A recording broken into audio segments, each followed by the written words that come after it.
Today, we're reviewing a 3-round 2026 NFL mock draft. Let's jump right into this. If you are new, feel free to like, comment, and subscribe. Below my face is my board. It is inclusive only the players I put on the show that I've graded only in all 22. Hold myself accountable to that standard because I made some misses because I did not use all 22 tape. It keeps it even, keeps it fair, and it makes sure that I end up watching everything at the same place. So we're looking at apples to apples, not apples to oranges. If you do see anything that kind of blows your mind, which there will be, there's a video out on everyone except Malachi Lawrence, which I actually plan on doing. But defensive interiors will be added very soon. If you guys want the full list and every single breakdown that I actually have more than just letters, actually there's a Patreon for that. And there's extended videos. But let's get into this because it's a 3-round mock draft. We're going to be talking about close to 100 picks. And your boy doesn't want to be here a billion years, and neither do you. We're here to have fun. Pro Football Sports Network. Again, I'm grateful that they do this because not many people do, but we take what they do with a pinch of salt, and that's okay. At number 1 overall, though, Cleveland Browns. Let's not get mad at draft order or anything because, again, we're really far away, having fun, or we're using, betting odds, which either way, not really something to get our feathers ruffled over. But Arch Manning goes at number 1. Will he end up going? We don't know. Most likely not. But if he does, there's going to be somebody like the Cleveland Browns who will end up saying, I'm taking him. If he tries to hold out, so be it. We're getting the Manning name. And when I ended up watching him, the 2 games he ended up playing last year, he showed a lot, and I mean a lot of really exciting traits that I thought, and I'm not a big quarterback guy. I'm not a huge, every time I see a quarterback, I glaze the hell out of him. I'm much more pessimistic on the quarterback position. But with Arch, I really did see some foundational traits that I really, really liked. So he's not just a Nepo baby. I do think that there's a lot of talent there. And if he does declare, it's perfectly understandable why a team would want him to go at number 1. And number 2, the Jets go Garrett Nussmeier, quarterback out of LSU. NFL bloodlines. His father's a coach in the NFL. He has really solid touch on his balls, and pause. He has really solid touch on some of his passes that not many quarterbacks can replicate, and that is certainly an amazing trait. However, there are also downsides that I don't think people talk about enough. Certainly, look at the size, 6'2", 200 pounds. I'm going to continue bringing that up over and over again. I'm glad that at least it says a smaller quarterback, but I mean, physics exists. When you continue getting crushed, if someone is 120 pounds heavier than you on a consistent basis, because defensive interiors are on average, I believe in that 310 range to 315, it's not going to bode too well compared to other thin quarterbacks that are like 210 to 220. But Nussmeier still has some of the highest level throws in the game. I would just end up saying there are some definite downsides to it. The Jets, though, I do think they should be looking for a future at quarterback. They're testing it out right now on cheap with Justin Fields. I think we all kind of know that they're just pretty much getting themselves set up for the better class. And number 3, the New Orleans Saints, speaking of a team that semi has a lame duck quarterback, I think that, there's a little bit of a brighter future with Shuck than I think Justin Fields at the moment. And I love Justin Fields. I even bought his jersey at one point, ended up returning that shit, but that's okay. But they go Drew Aller at number 3. I know that Daddy Nussmeier, who is right now on the Saints staff, is certainly going to be a little bit mad that his son, well, he'll be happy for his son, but he'll be mad that he couldn't end up coaching his son. But he ends up getting Drew Aller, who has an additional 50 pounds not 50, 35 pounds. He was in the 245 range for a hot second. But he looks like he's 250, has a crazy strong arm. He's gotten better every single year. He will end up probably being a top 3 pick just because you look at the traits, you look at the development as well. I'm not a huge fan of the word traits. I hate when people say, oh, they're toolsy, they're traitsy. I get it. It's a lame excuse for somebody who's not good enough yet, but shows that they possibly could be. At the same time, that is what the draft is for. You're supposed to draft players that either A, will make an impact now, or B, will make an impact later. And the goal is to balance it out and kind of get the best return on your investment. With Drew Aller, he's shown progression year over year. He has some traits that you cannot get on an every year basis in terms of that arm strength and the fact that he's able to play in cold weather. He has a lot of experience, even though he's young. It's very difficult to get that on a year over year basis. So I understand it for sure, but let's continue moving on. Again, there's a quarterback video out there for you guys to see my in-depth thoughts on these guys. At number 4, we have Peter Woods, defensive interior out of Clemson. He will be popping up on this screen below my face when I end up dropping my defensive tackle video that I just finished the graphics for today. So I'll be recording it tomorrow and possibly dropping it tomorrow. I think I actually want to drop it in the middle of the day so you guys get to have a full day of watching it rather than, me having to record it and then upload it later at night. We'll see. Let me know if you guys are fine with it later in the night. I prefer to try to get bigger videos out in the middle of the day, even though technically this is one of those bigger videos. But Peter Woods is awesome. I mean, he's a very good player. Spoiler alert, he'll be my defensive interior too, but that is only because I am absolutely enamored with another defensive interior at my one. I do not think going after Peter Woods above said target is a bad thing in any way, shape, or form. I think Peter Woods just needs to work on his pass rushing proficiency. It just doesn't translate to the next level at the way I think some other people think it does.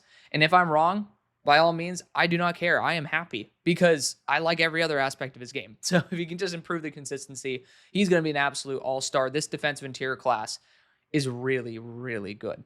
At number 5, we have the New York Giants going CC Maui Goa, right tackle out of Miami. Some people think he's a guard. That's my only concern. But Maui Goa is a really good athlete, and I'm finally excited to get into the offensive lineman. But right tackle, I'm not going to blame the Giants for trying to continue upgrading and make a solidified offensive line for the future.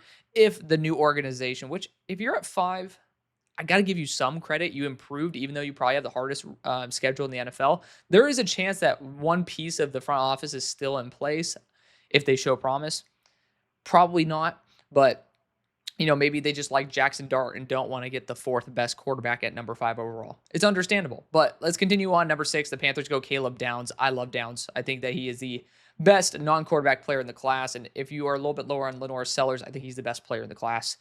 And yes, I don't make my opinions to be contrarian. Like, if some people think that, like, oh my God, so like you look at my track record, I'm balls to the wall on certain guys. I only do that because I owe you guys honesty, and I owe it to myself too. I think if I end up dumbing down my opinions to where I'm just genuinely not being completely forthright and honest with y'all, it's degrading to your time because you're investing your time, and it is also to mine too. If you're trying to see what does Alex think, I'm going to give you what I think. I don't think Malachi Lawrence should go at number 3 overall because you have to blend it with where they're going to go.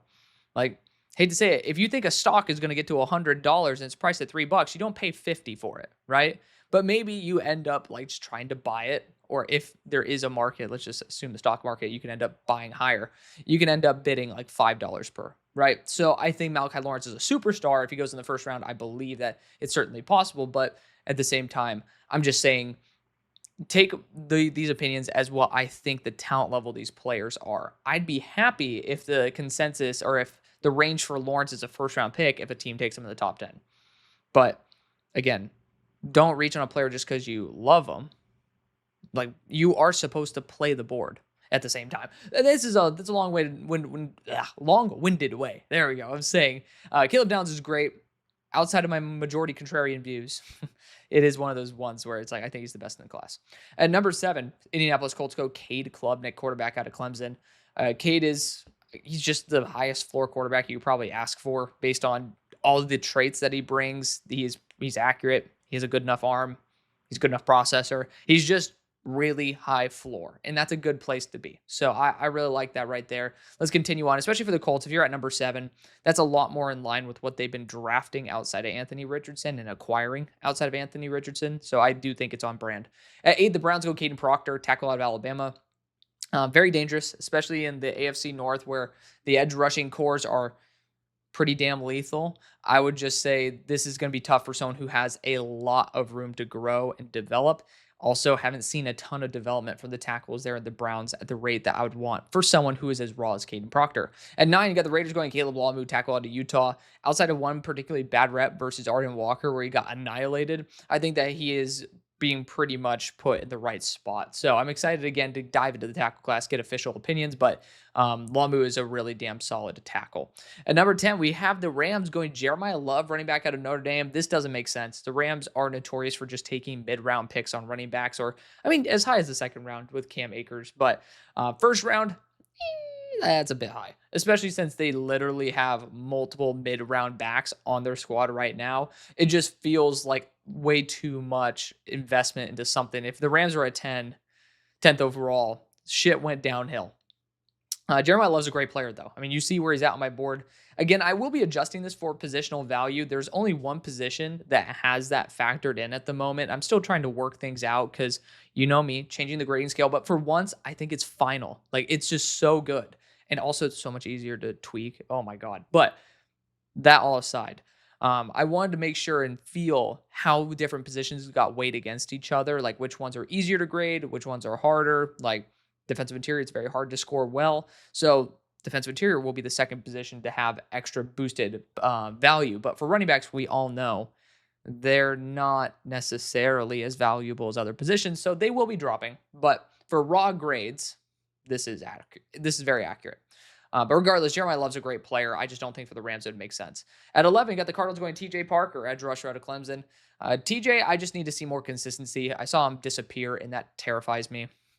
As somebody who loved some Clemson edge rushers before, um, you know, I gotta admit, it's kind of surprising I didn't love TJ Parker. There are moments that I've loved a TJ Parker, but I don't know. For the Cardinals, I still think they can continue upgrading that edge core. They've invested a lot into it, but they absolutely can continue investing in it. And TJ Parker, if he reaches the consistency that I know he can, because he has the technique, it's now just be more consistent, polish your game up, then he could actually be a really good asset. At number 12, we got the Cowboys going Ruben Bain Jr. out of Miami. Ruben Bain is a superstar waiting to flourish. I mean, again, once I factor in running back value, he will end up being the 5th best player on my board. I think Ruben Bain, well, he might end up being 6th, but I'm just giving you a little sneak peek. Ruben Bain is such a good player.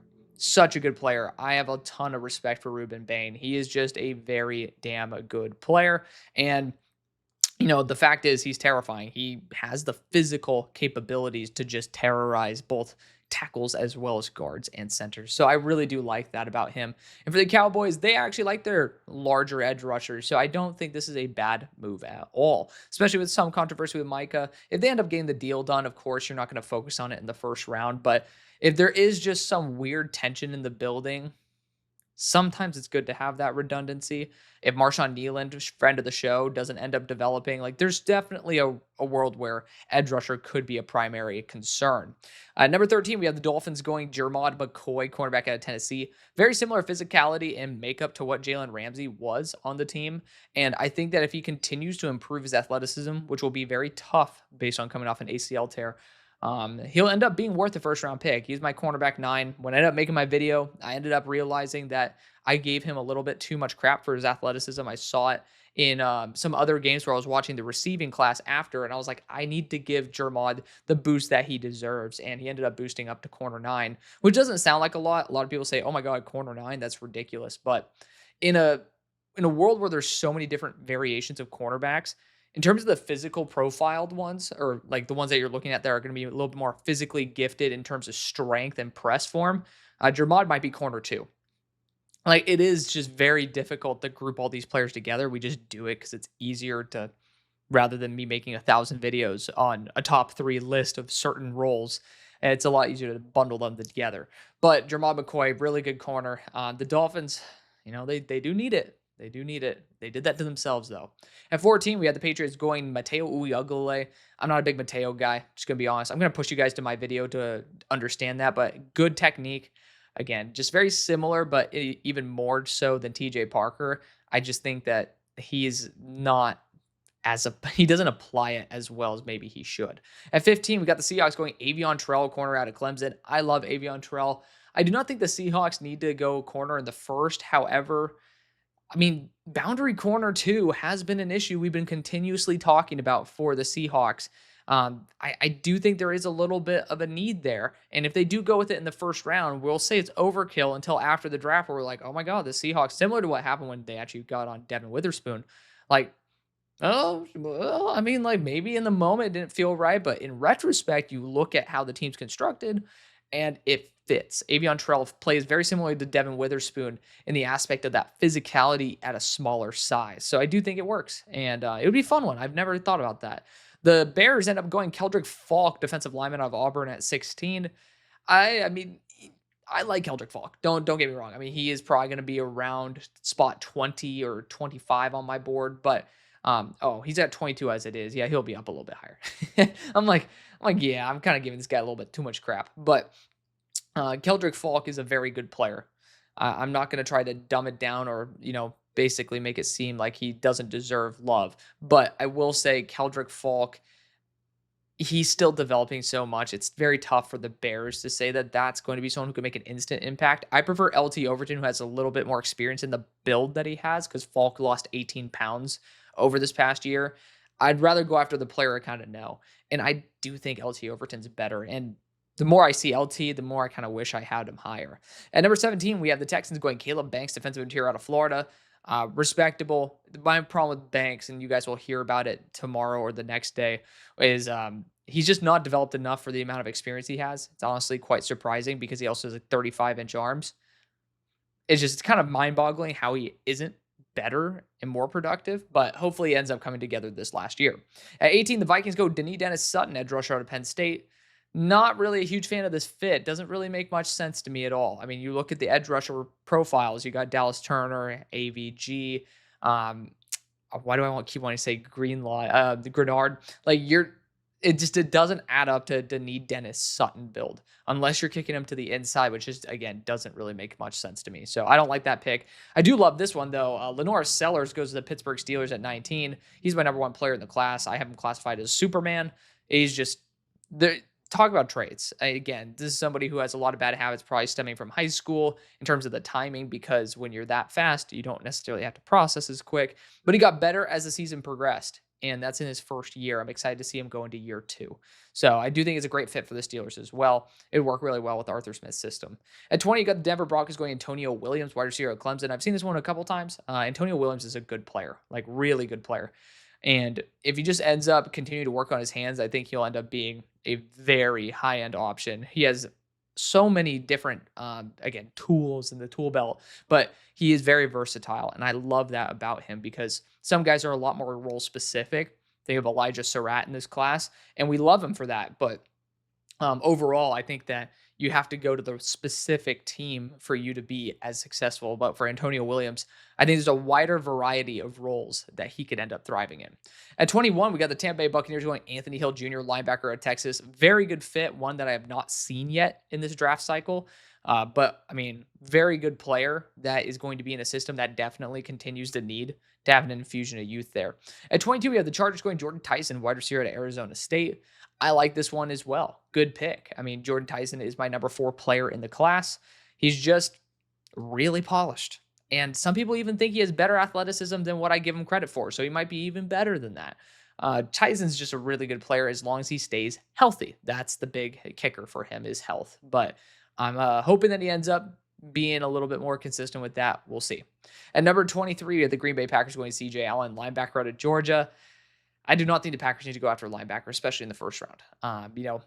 I'm not saying that Quay is going to be the end-all, be-all, but I will say first-round linebackers are just so hard to hit on. And look at how well you guys just did with Edgerrin Cooper, who is a second-rounder. I loved Edgerrin Cooper. He had an astronomically high grade for me. So I really love how that ended up turning out. I feel very validated with that. I just don't think the Packers should be investing first-round picks in linebackers when their defensive line and and corner core probably need a little bit more investment in this early portion of the draft. The Rams going John Mateer at 24, quarterback out of Oklahoma, makes so much sense. He is dynamite. I mean, just crazy athlete, crazy throws, fits the Los Angeles system to a T. Now that I'm thinking of it, the first pick was a Chargers pick, FYI, or not Chargers, was a Falcons pick that they got from the first round this past year with that trade that the Falcons made for James Pierce Jr. So John Mateer, really good fit schematically with the Rams. I think that it would be a home run hit. We'll see if he ends up like playing that year, but I just don't think John Mateer, like, you could have had something really awesome maybe with Avian Terrell or Mansour Delane and John Mateer. Or swap the two, and then I'd feel a little bit better. At 25, we have the Niners going Spencer Fano, tackle out of Utah. He is a very ferocious right tackle, and I think it's good to complement what you have right now at left with Trent. A lot of people just want to replace Trent, and that's okay. I mean, I don't think it's a bad idea to get the succession plan. But you also kind of want to get someone who might be an instant impact. And Fano could end up being that while you still keep your star tackle in the works. So good move there for the Niners. Always support offensive tackle. At 26, the Bengals go Dylan Thieneman, safety out of Oregon. Safety's not like No, defensive back's kind of dire for the Bengals. In general, I think the entire defensive back room needs some sort of kind of kick in the ass, but I would say the corner core I am a little bit more worried about maybe than most. But um, I mean, 26, getting a high end safety is not a bad idea. He's been impressive since he's been a true freshman. At 27, we have the Commanders going Gabe Akis, edge rusher at Illinois. I really feel bad about the fact that I'm like the one guy against Gabe Akis at the moment. And I was also, you can see like what my opinion is without the all 22 based on, I've loved this kid since he was a true freshman. I put him in all my way too early 2025 mocks coming into, this season, this draft cycle, or excuse me, way too early 2026 mocks. Coming into this draft cycle, I put Gabe Akis as a first round pick. So this is something that I want to happen. But when I watched him, I was genuinely turned off. And I hate that.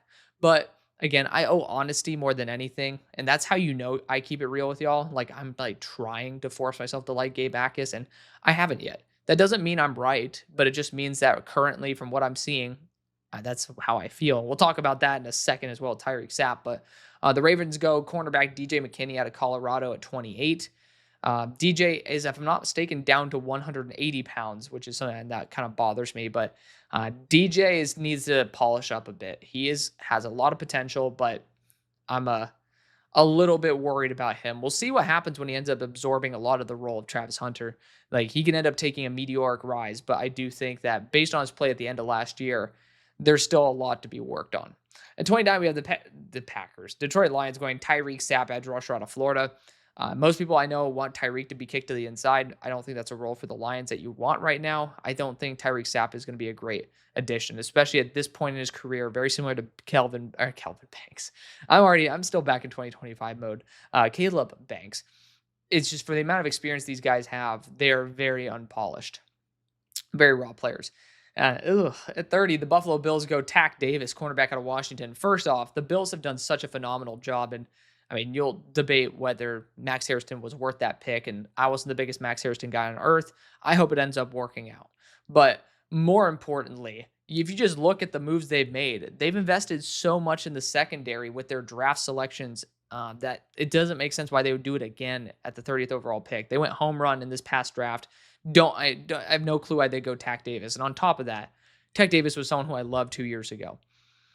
This guy has just become a shell of himself, and he added an additional 10 pounds to his frame when he was already dealing with a horrible ratio of speed to size, and it's just like it bothers me. I think he'll be a true safety. I don't know if he gets drafted in the NFL.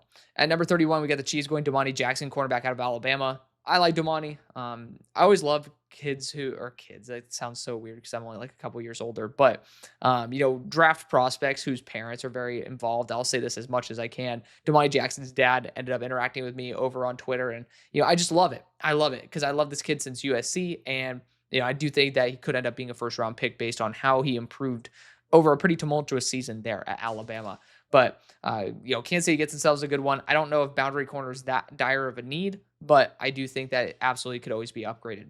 At 32, the Eagles go Carnell Tate, wide receiver at Ohio State. Carnell Tate's a good player.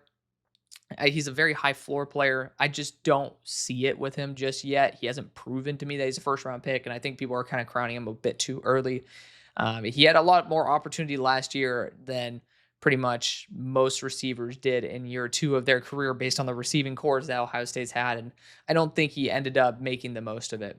Let's go into round 2. Cleveland Browns end up getting Denzel Boston, wide receiver out of Washington at 33. Big vertical guy, complements the receiving core well. I understand it. I'm just not a big Denzel Boston guy. At 34, the Jets go Zane Durant, defensive interior out of Penn State. A little bit on the lighter side. Kind of tracks with how they liked Quinnen Williams, but Zane Durant could be going as high as this. He is a freak athlete who can bust the pocket too, and he's a fun player. I just don't think he's a very polished player. But when you're looking for an athlete that even at a smaller size plays with really really good leg drive, it's very hard to find players like that. So I can understand why there might be inflated demand for him. At 35, the Saints go Elijah Surratt. Talked about him earlier, wide receiver at Indiana. Compliments their guys well. Again, very good contested catch guy. Going to be a little bit more of the X. At number 36, we have the Tennessee Titans going after Zachariah Branch, wide receiver out of Georgia. Zachariah is pretty underwhelming to me. I hope he continues to bounce back to how he was as a true freshman at USC. But last year, it was like, you're basically a worse version of like an Aaron Anderson. And that's not appealing because Aaron Anderson's a good player. And if you're not an appealing version of a good player, probably shouldn't go before him. At 37, we got the Giants going after Deontay Lawson, linebacker of Alabama. The Giants have done a good job just continuing to patch that linebacker position without having like high-end talents there. And Deontay Lawson is probably the first step towards making that next step. That first step, making the next step. First step to getting to that tier. At 38, we got the Panthers going after another edge rusher in David Bailey out of Texas Tech. At 38, it's more than worth it because David Bailey is just that solid of an edge rusher. But the Panthers have done a very good job at developing or at investing in their defensive line this past year. So I think they'd be looking more for the defensive interior. They got Tershawn Wharton, but I do think you could be looking at some more defensive interior talent. Also, Lee Hunter at Texas Tech could have been a suggestion that I'd put for that pick. At 39, we got the Colts going Blake Miller, tackle out of Clemson. Braden Smith had his mental health issues. Somebody else asked, like, they're like, oh, you're making some BS claim. I'm not. Literally just Google it yourself. I wasn't the one to break this. like I'm not the one who's like uber connected to the point where I knew about something that nobody else did. This is very public information, but the right tackle situation is a dire. And if I'm not mistaken, he's up for a contract too. So who even gives a shit? But Blake Miller is a high floor player, literally is kind of the perfect replacement for Braden Smith. At number 40, we had the Jaguars going Will Lee, cornerback out of Texas A&M. I don't think he's earned a second round pick grade yet, but he is a fun player, long arms, ended up handling Xavier Worthy well when they went one-on-one. But I do think Will Lee will continue to develop as time goes on.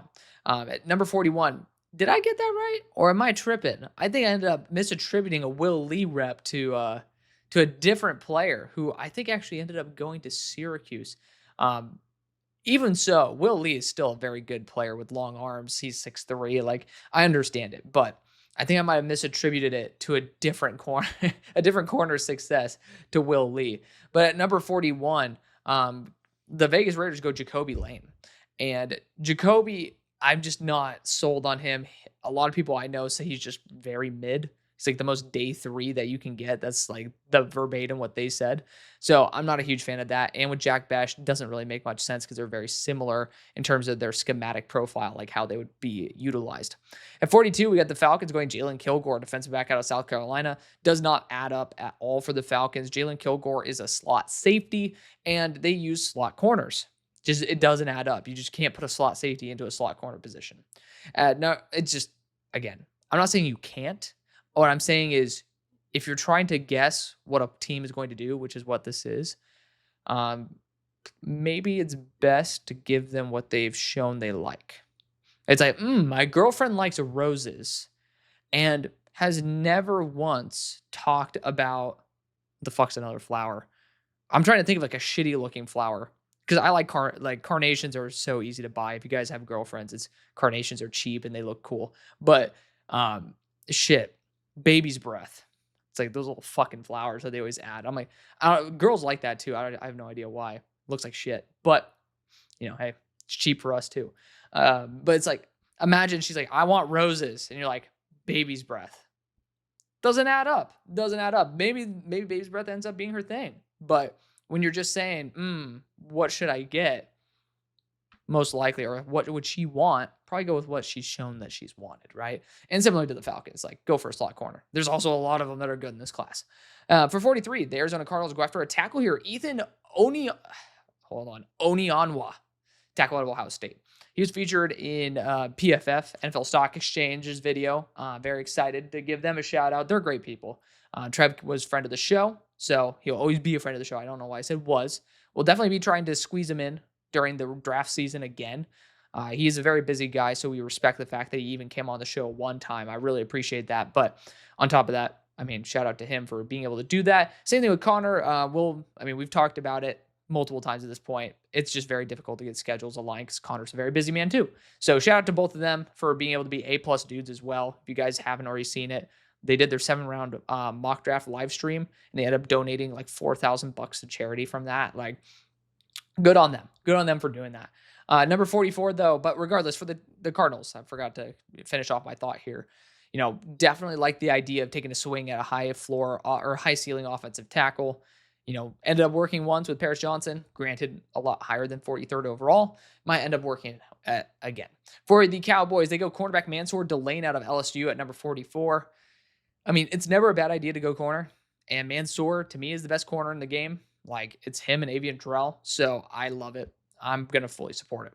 At 45, we have the Dolphins going Mekhi Lemon, wide receiver to USC. I know this is Trev's number 1 receiver, my number 2 receiver. I am enamored with Mekhi Lemon, and I think he'd be a really good fit for the Dolphins. There's definitely some room for some other guys to get some target share and some contribution. So I do think that you're not tossing Mekhi Lemon into an area that has already too many cooks in the kitchen. 46, you got the Patriots going Max Clare, tight end of Ohio State. I like this. I mean, you talk about a team that's like overutilized veterans and lower quality tight ends. I think this is a really good opportunity to go after a higher ceiling player like Max Clare. Undersized, but a very good player and plays very well at that size. 47, we got the Seahawks going Nick Singleton, running back out of Penn State. It kind of feels very similar to what Zach brings to the table. Like, I understand Seahawks might be looking for a running back if Kenneth Walker doesn't remain with the team, but in the second round, that's where Zach was taken. But I mean, like, it's a solid running back class to the point where I wouldn't put a premium on the position. The way Zach's year, it was a very weak year, and they ended up taking him early. But that's my thought process there. 48, you got the Bears going Sonny Styles, linebacker at Ohio State. Don't think linebacker is a huge thing for the Bears to target. Granted, they reach on Ruben Hippolyte in the 4th round. Still perplexed by that. But on top of that, the biggest issue for the Bears is depth. So, I'm not going to blame them for that either. It is very tough, and linebacker is a position that's pretty volatile. At 49, you got the Texans going Jaden Roberts, offensive lineman of Alabama. Tackle build just has really bad tendencies, and it bothers me. But the Texans kind of have a team that's starting to be constructed in some very similar formats if they end up going with this route. Vikings go after another edge rusher. That is big. And they didn't list LT Overton as a defensive lineman. So they're going after Denis Dennis-Sutton and LT Overton. This is why I say take these mock drafts with a pinch of salt. But we are appreciative of the fact that Pro Football Network ends up going out and actually ends up giving us this content to review. They're not giving it to me. I am just seeing it online and then taking advantage of it. But another player that has no connection to the Vikings unless you're kicking him inside, which I think would be a waste of his talent. You at least have to have some flexibility there, and I just don't like that. At 51, we have the Steelers going Eric Singleton, a gadget weapon out of Auburn. It's kind of, as the youngins say, it's kind of giving Calvin Austin vibes. And, I mean, that's fine. I'd prefer if we could have sniped Mekhi Lemon, but, it's perfectly fine. Eric Singleton, you got to watch out for the size. That's the big thing, sub 180. 52, we got the Broncos going Patrick Payton. The preseason champion here. People talk about the Bears being off-season champions. Patrick Payton continues to be vaulted as high as the first round in a lot of people's mock drafts because he is the preseason champ. Ton of talent, just has not been able to reach it. We'll see if LSU can get it out of him. At 53, with the Buccaneers going Jack Endries, tight end out of Texas. It doesn't really fit the identity of what I think the Buccaneers look for in tight ends. He's a fun player. He's going to be great for Texas. Like, I really do like the fit. So don't get me wrong. I think he'll be an asset for Texas. I don't think he'll be a 2nd round pick. And I also don't think with the way he's kind of a gadget player would end up translating to the Tampa Bay Buccaneers offense as well. Of course, we'll see what happens. Canales no longer there, but I do think there's certainly going to be some sort of, also Liam Cohen as well. So both of the offensive identities no longer there in Tampa Bay. But I have my concerns. That's all I'll say with the translatability, not with Endries himself. Dale Jackson, defensive interior, goes out of Florida State, goes to the Chargers at 54. It's a good fit. You're replacing Poona Ford essentially that you got sniped for in the same city. It's just a stupid organizational decision for that cheap as well. Poona Ford, you don't let someone like that go, but they did. And they go after Darrell Jackson in the 2nd round. I'm not as high on him, but I respect it. DeMonte Capehart goes at 55 to the Packers. If I'm not mistaken, because I'm trying to remember, because I did this earlier today, I think I put my dream fit for DeMonte Capehart as the Packers. So I respect it. Don't think he'll go this high, but he's a fun player, good pocket buster, uses length well. Again, you guys will see tomorrow or the next day. 56, you got the Rams going Ashton Stamps, cornerback out of LSU. Never heard of him, but I already talked about corner for the Rams before. If it ends up being worth the pick, I respect it. Jair Hill, cornerback out of Michigan, goes to the Niners at 57. I was just very unimpressed with Jair Hill. I don't think he's a good athlete. I hope that he ends up proving me wrong, but I do not think he's a day 2 pick. At 58, we had the Bengals going Emmanuel Pregnon, center out of Oregon. The Bengals definitely need to continue investing in the interior of the offensive line. They've done a good job trying to. I don't think they've executed well, but they at least show the initiative. Pregnon looks like he could be. I mean, I'm saying it with a big asterisk because I did just see, we were just talking about Texas and transfers, but Cole Brevard, I'm pretty sure he just annihilated Emmanuel Pregnon one-on-one. So I will say I'm going to hold off crowning Pregnon as something that's great, but I will say I like the idea of the Bengals going on the interior of the offensive line. 59, the Texans go Le'Veon Moss, running back at Texas A&M. Love keeping these guys in Texas. Le'Veon Moss is a good back. I mean, just good at everything. Feel free to look at my running back video because it'll also give you more in-depth look at Baltimore Ravens edition. Mekhi Hughes, running back out of Oregon at 60. Super, super talented player. Just underwhelming as an athlete in terms of top speed. But you don't need that all the time. There's a lot of home run hitters on the Ravens. Sometimes getting someone who could just be a consistent threat in the short game is really, really nice. 61, the Lions will get Keon Saub, safety out of Alabama. Saub will have a bounce back year, I think, this year. So I'm excited to see that. Don't think the Lions will need a safety, though. I don't like that fit. But do like the player. 62, the Bills go Katron Allen, running back out of Penn State. He's going to test horribly. There's no way he goes in the second round. But I love Fat Man. Good man. But again, just not a second round pick for the athleticism alone. 63, the Chiefs go Mikhail Kamara, edge out of Indiana. I don't think this gives them, and I like Mikhail Kamara more than this other player, but they just spent, I believe it was their number 66 pick, not number 63, but their number 66 pick. They ended up just sending that in for a defensive lineman, very similar to Mikhail Kamara in terms of build.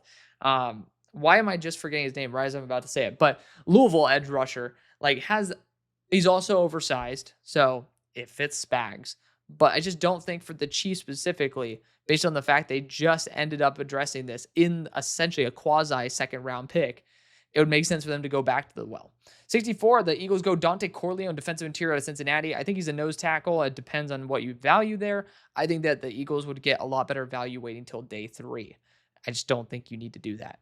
65, the Browns go DJ Campbell, a guard out of Texas. Invest in the interior of the offensive line. I respect it. They showed initiative by trying to go after Tevin Jenkins. We'll see if they end up having that vision for DJ Campbell. 66, we're back with the Eagles. They go Caden Green, guard out of Missouri. I don't know why I split up Missouri into 2 words there, Missouri. But Caden Green is getting a lot of love as high as the first round. I've seen a lot of defensive interiors versus the Missouri offensive line. Caden Green is far from the weak point. Tolleson looks a lot weaker than him after watching a lot more interior defensive linemen. But I don't know if he's going to be there at 66 based on how I've watched other players. Again, haven't dug into the guard class yet. Saints go after Harold Perkins, linebacker / edge rusher at LSU at 67. Somebody who just needs to get healthy and needs to find his home. I do think he should be more of an edge rusher, but is what it is. 68, we have the Titans going Malik Muhammad, cornerback out of Texas, another player who has kind of underwhelmed me and also lost some good weight. He's down to 178, which I'm not a fan of. And for the Titans, I don't think a boundary corner is needed. 69, you got the Texans going after someone who I think should be a first-round pick, Isaiah World, tackle out of Oregon, 6'8", transferring in from Nevada. Really, really fun player.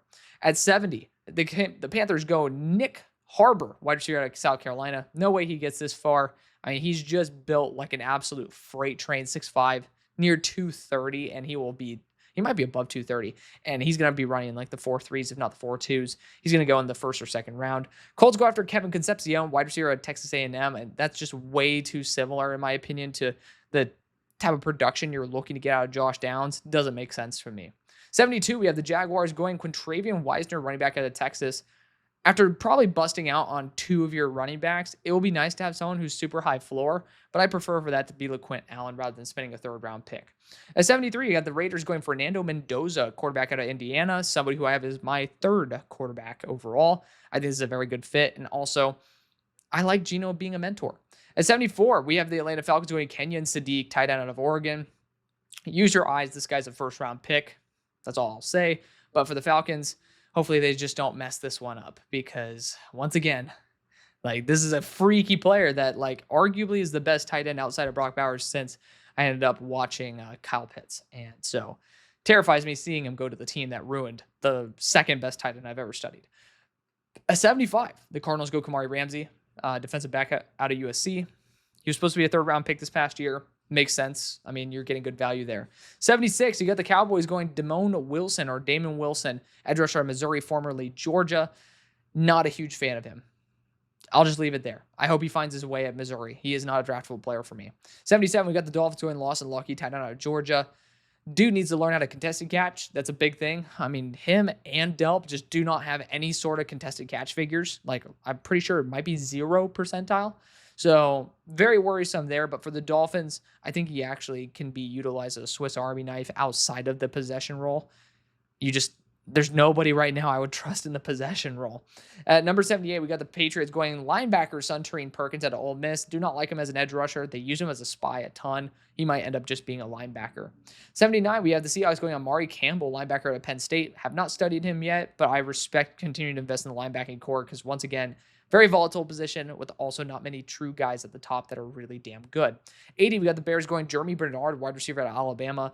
I like him more than probably anybody else at this point, which is so funny because when I first studied him at Washington, I liked him less than everyone else.